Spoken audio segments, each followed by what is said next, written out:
Hey, welcome to Tabletop Skirmish Games. I'm Lee, and in this video I'll be taking you through a battle report for Weekend Warriors.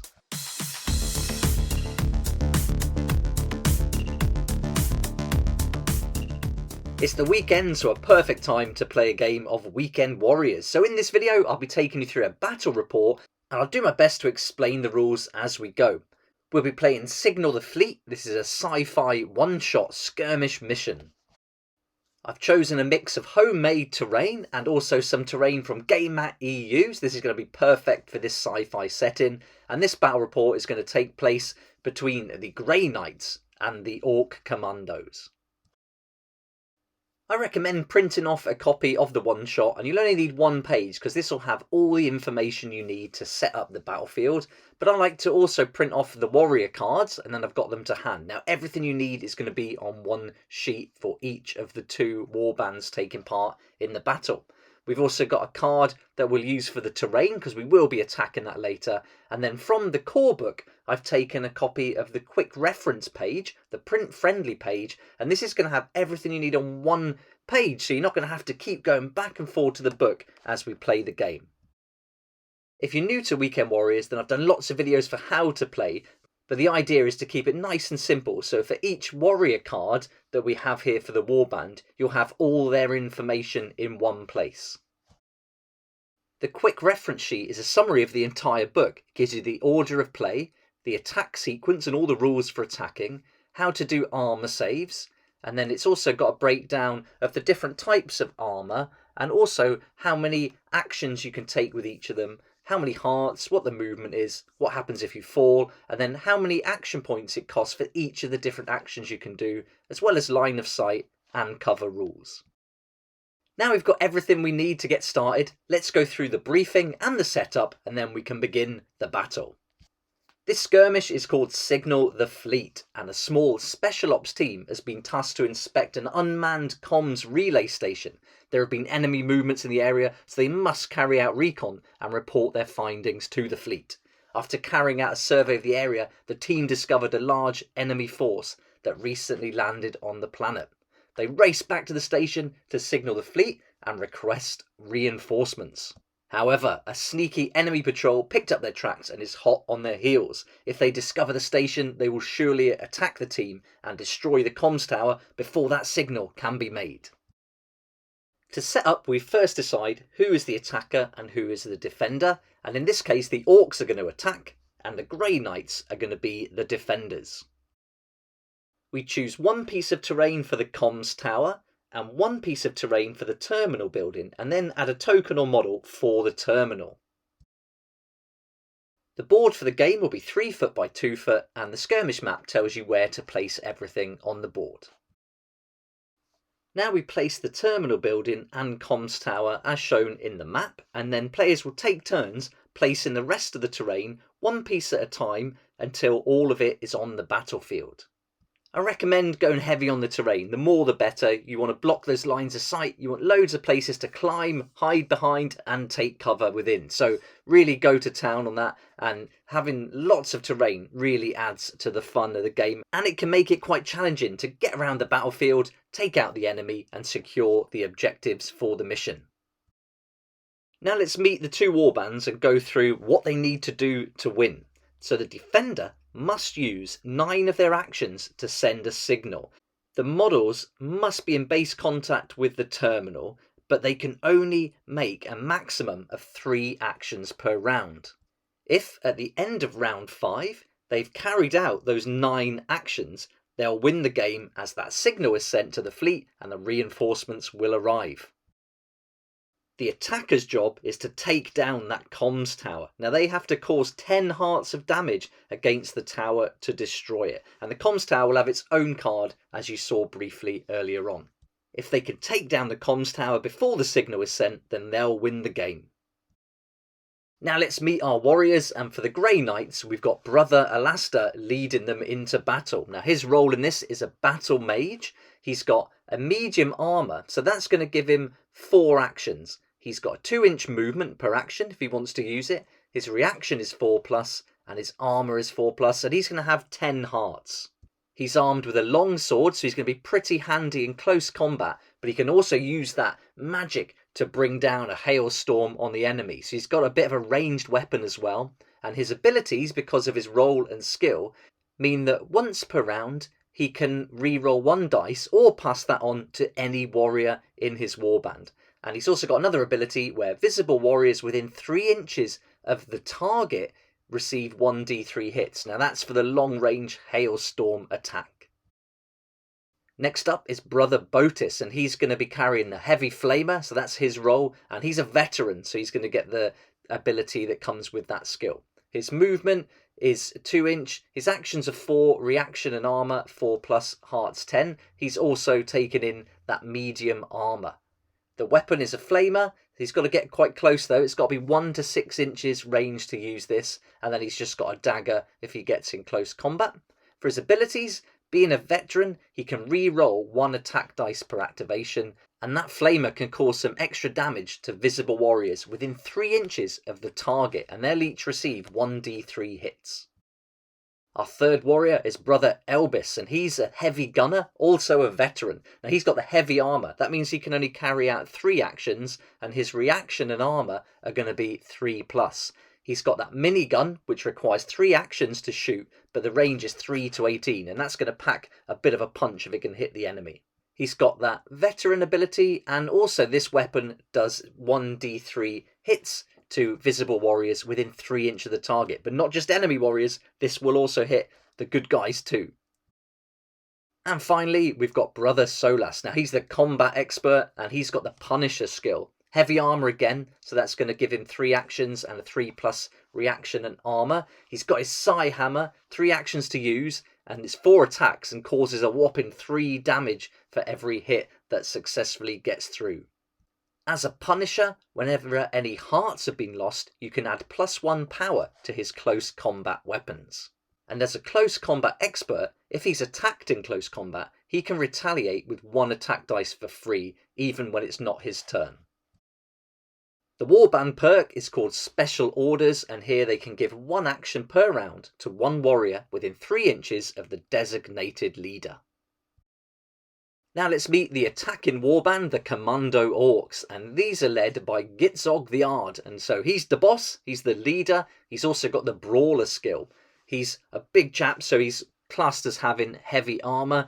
At 3 actions, reaction and armour are going to be 3 plus.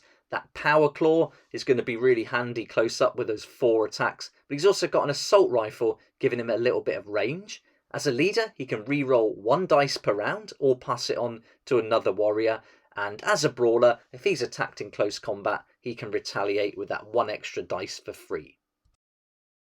Next up is Fragbad the Banger, and he's the technician, and he's also a scout. So this technician is going to really help him shoot these rocket strikes across the battlefield. Medium armor gives him 4 actions, reaction and armor 4 plus. He's got that rocket strike, but it's got a minimum range of 6, maximum 24, and a machete if he gets too close.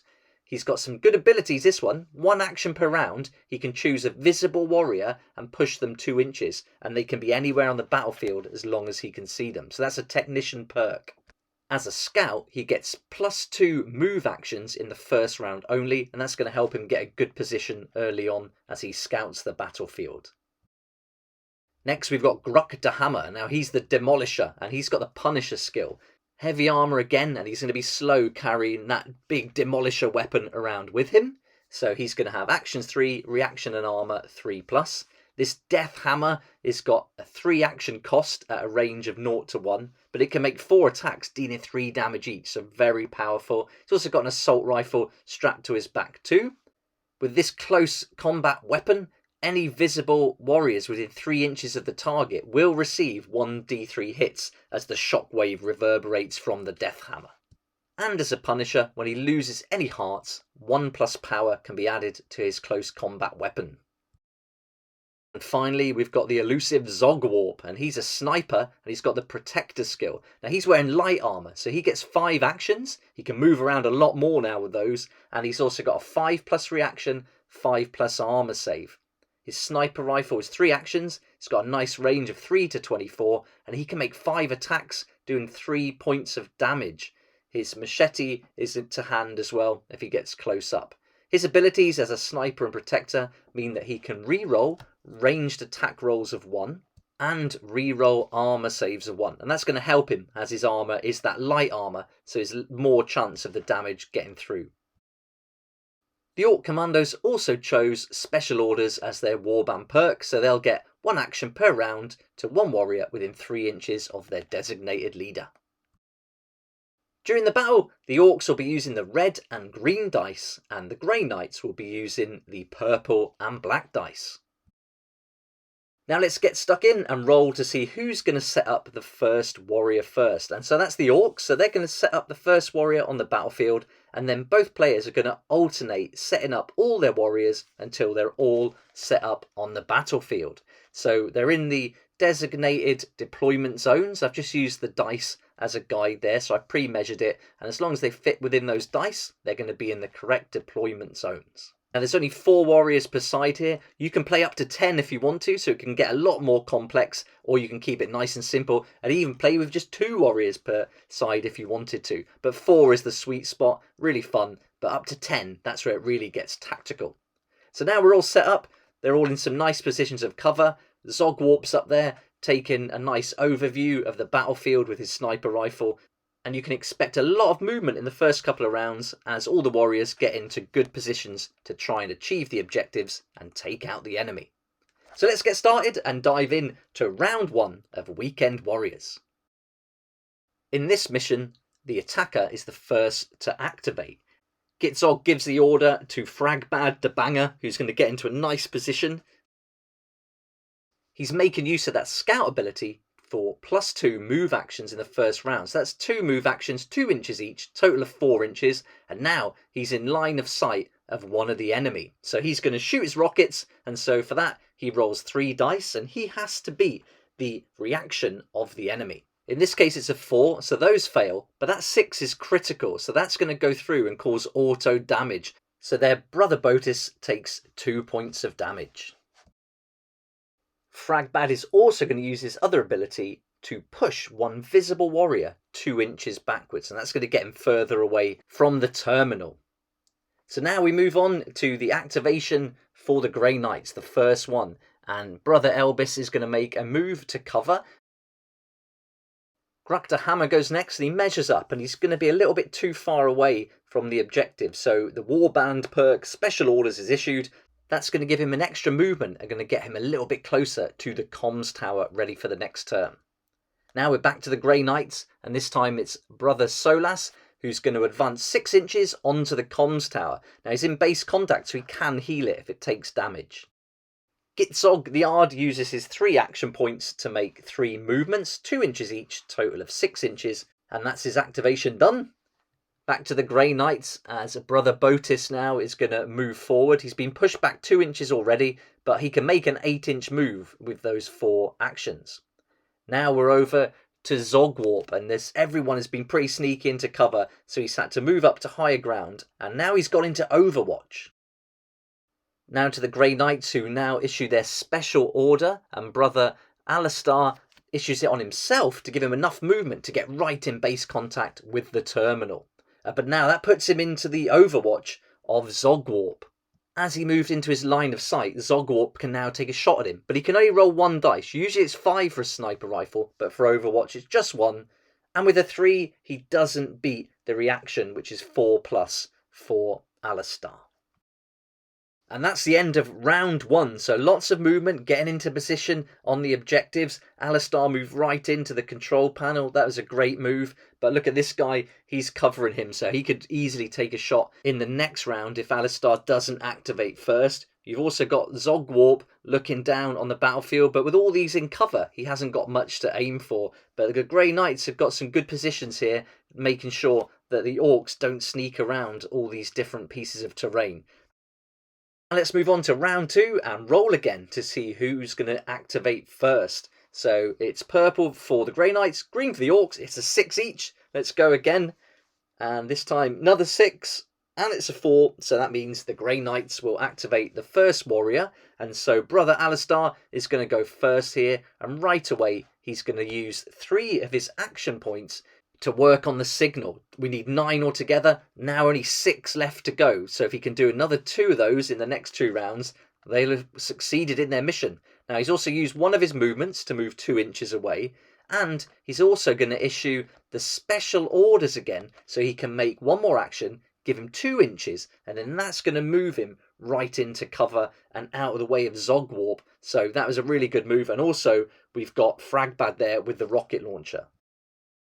Now over to the Orcs, and it's the turn of Grag the Hammer. He's going to take that special order from his leader. That gives him an extra movement, so he can go 2 inches. Now he's in contact with the comms tower, and he can attack it with his Death Hammer. He rolls 4 dice. One's a critical, so that's a success. That's going to go through, and 2 others hit. So now we have to roll for the comms tower, and it needs a 3 or more to save. 1 hit goes through, it makes a save. So altogether, that's 1 point of damage and 1 other point for that critical hit. So that's going to be 3 each, because that hammer's pretty serious, bringing it down to 4 hearts. The Grey Knights have to get in base contact with Grak here, because if he activates first in the next round and he's not in base contact, he will be able to attack straight away at the comms tower. Fragbad can't quite see his target, so he moves over to get a better shot, and now he can get a clear shot at Alistar, and he's just over 6 inches away, so that works out really nicely. It's 3 dice to roll, 4 or more to hit, and so that's 2 hits. Now Alistar has to make 2 saves, and his armour is 4+, and with a 4 and a 5, he survives, and the rockets bounce off that tough armour. Now we're over to Brother Elbis, and he's going to move to base contact with the comms tower, ready to heal it, but also in a good position to take some shots at the oncoming enemy. Zogwarp can't see anything, so decides to go into Overwatch. And then we're back to the Grey Knights, where Brother Botis is going to move towards Fragbad. Now he's trying to cut down that range, but also put himself ready for the next round to get to the terminal and protect Alistar. Now Gitzog the Ard uses all 3 actions with his assault rifle, so that gives him 3 attacks, and it's 3 attacks each, so that's 9 dice altogether, all directed at Brother Solas. The comms tower interfered with the video there, but all up, it was 2 hits got through, and so that's 2 wounds to Brother Solas, bringing him down to 8. That's the end of round 2, and the comms tower has taken some serious damage, but that signal is 1/3 of the way from being sent, so there's a bit of a chance there, but with only 4 points left on the comms tower, it's not looking good. It's a good job Brother Solas got in base contact there, because now Grak has to engage with him before he can take on the comms tower again. And you can see we're still lots of cover here, so everyone's being pretty sneaky, and this guy's just waiting to get some shots off at the enemy when they come out from cover. But now let's move in to round 3, where it's all to play for both warbands. An important roll-off here, and it's a 5 for the Grey Knights and a 3 for the Orcs. The Grey Knights get to activate first again in this round. So Brother Solas decides to act, and he's going to take that Psi Hammer and he's going to plough that into Gruk. Because Solas has already taken some damage now, he can add +1 power to the Psi Hammer. So this is going to give him more chance to hit, as he can add 1 to his dice roll. So these need to all hit on a 3, and with that extra 1, that 2 is a 3, and so they all go through, and 4 saves by Gruk. He's going to miss 2 of those saves, so that's 2 damage go through. Now it's 3 each though, so this is going to cause 6 points of damage, leaving him on just 4 hearts.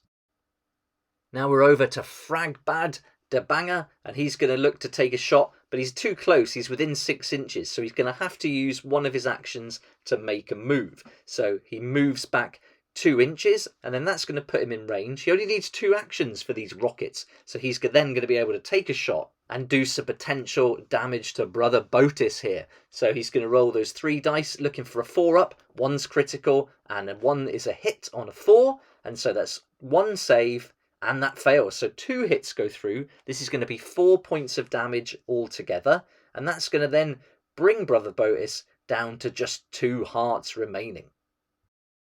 As a technician, he can use that action to push a visible warrior 2 inches, and so he's going to be a bit sneaky here. He's going to push Brother Solas away from Gruk, and that's going to give Gruk a chance to attack the comms tower. So 2 inches back, and that changes everything now.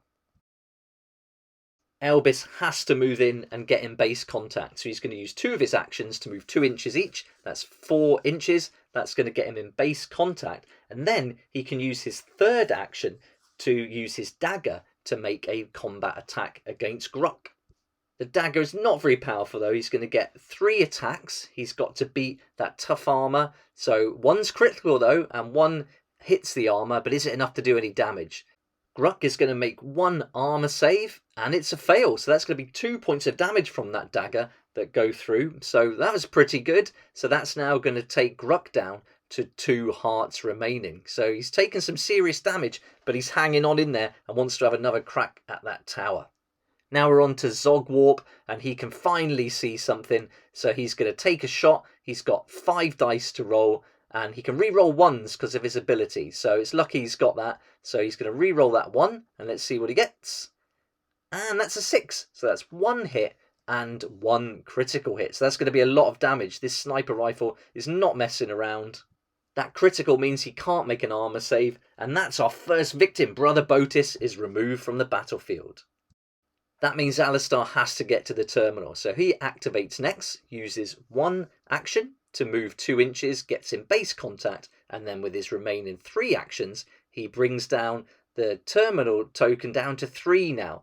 But he's going to use his special orders. This is going to give him 1 action again. He's going to take that, move 2 inches, and get back into cover. He's a bit worried about Zogwarp up in that elevated position. Now Grak the Hammer cannot attack the comms tower because he's in base contact with the enemy warrior. So he's going to turn his attention to him, and with the Death Hammer, he's going to make a roll, and let's see what he gets. He's got 1 critical, and he has to get a 3+ with the others. He can add 1 because he's taken some damage because of his ability. So they all go through. So that's 3 saves needed, and 2 of them fail. So that's going to be 2 points of damage, 1 critical damage. That's a lot. So now this is going to be 9 hearts taken away from Brother Elvis here. He's down to his final heart. Can he hang on to the next round? Over to Gitzog the Ard. Now he's looking at coming in and doing some damage with that claw, but thinks otherwise and decides to use his assault rifle. It's 9 dice. He only needs to get 1 hit. As long as he gets a 6, it's going to be enough. And he gets 2 critical hits. That's going to be enough damage to take away that final heart from Brother Elvis. And he's the 2nd casualty of the game, and he's going to be removed from the battlefield. And that ends round 3, and things can go quite quick in Weekend Warriors once those shots get through. And so we can see 3 more actions need to be taken on the terminal, but the comms tower is still hanging on with those 4 hearts remaining. However, Gruk the Hammer is free to take a shot, so if he activates first, he could take this down and win. But then on the flip side, if Brother Alistar activates first, he can use his final 3 actions and activate the terminal, send the signal, and win the game. So it's all to play for now as we move into round 4. The all-important activation roll, and the Grey Knights get a 4. The Orcs get a 6, so the Orcs are going to activate first. And you can guess who's going to go first here. It's Gruk the Hammer, and he's going to make an attack against the comms tower. Now he's got +1 power, so now he only needs to get 3+ here. So 4 attacks, we're looking for 3+. There's a critical and 2 hits. So critical, that's immediately 3 points of damage. We know there's only going to be 1 point left. The tower has to make 2 saves at 3+, and it gets 2 3s. It does it. It survives. So the tower is going to hang on in there, but it does take 3 points of damage, bringing it down to just 1 heart. So close, but now the activation goes to Brother Alistar. He moves in 2 inches with 1 of his actions, and then he's going to use his final 3 actions to send the signal and signal the fleet, and that's going to win the game for the Grey Knights. That was so close. Gruk only needed to take away 1 more heart there to take down the comms tower. But Brother Alistar had just enough time to send that signal before those rockets came shooting into him. The signal went to the fleet, and then soon the reinforcements arrived and prevented the base being overrun by the enemy force that landed on the planet. Gitzog and his warriors didn't hang about once the reinforcements came, and they made a run for it. It was a heavy loss for the Grey Knights, taking 2 casualties there, but they managed to get that signal out and win the day over the Commando Orcs. I hope you enjoyed this Weekend Warriors battle report, and I also hope it gave you a good idea about how the game works. If you're interested in finding out more about the game, I've done loads of videos including a how to play, how to build a warband and loads of others. I'll also be making lots more of these battle reports regularly on the channel.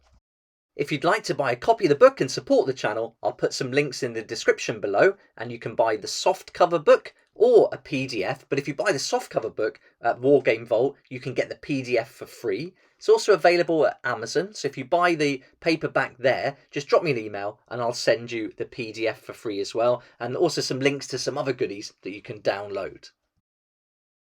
If you join my Patreon community, you'll also get lots of free one-shots and campaigns, and I'm doing 30 one-shots this month, one a day, as a fun challenge, and so as a Patreon member, you'll get all 30 of those for free.